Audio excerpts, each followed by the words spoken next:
আজকের বিষয় ব্রণ বা একনি। আমাদের ত্বকে কয়েকটা লেয়ার আছে, উপরের লেয়ারকে বলে ইপিডার্মিস, তারপরে ডার্মিস।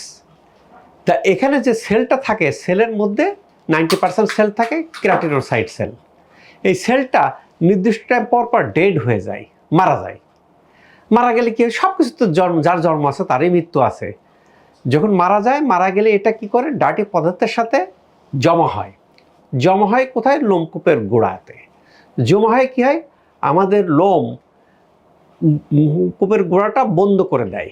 বন্ধ করে দিলে কি হয়, ভিতরে যে সিবাম বের হতে পারে না। বের না হতে পারলে কি হয়, ভিতরে ইনফ্লামেশন ঘটে। ইনফ্লামেশন ঘটে, ব্রণের সৃষ্টি হয়। কাজেই ব্রণে বিব্রতকর অবস্থার মধ্যে আমরা অনেকেই পড়ে থাকি। মুখে ব্রণ হলে দেখতে ভালো লাগে না, অড লুকিং লাগে। কারো কারো কি হয়, এই ব্রণটা ইনফেক্টেড হয়ে যায়, পুজ গঠন হয়, কারো নোডুলার সৃষ্টি হয়। এরকম অনেক রকম জটিলতা দেখা দিতে পারে। আমার মনে আছে যেখানে এই রুমেই একটা পেশেন্ট পেয়েছিলাম, যার ব্রণ থেকে পুজ হয়ে গেছে। তার স্বামী তাকে অ্যাভয়েড করার চিন্তা ভাবনা করছিল। সেই রুগী এখানে আসে ভালো হয়ে গেছে, এবং এখানে যখন ট্রিটমেন্ট চলে পুরা রুমটা দুর্গন্ধে ভরে গিয়েছিল। এইরকম ব্রণ থেকে নিষ্কৃতি পাওয়ার ট্রিটমেন্টের ক্ষেত্রে অনেক রকম পদ্ধতি আছে। আপনার যদি ইনফেক্টেড থাকে, আগে ইনফেকশনকে কন্ট্রোল করতে হয়।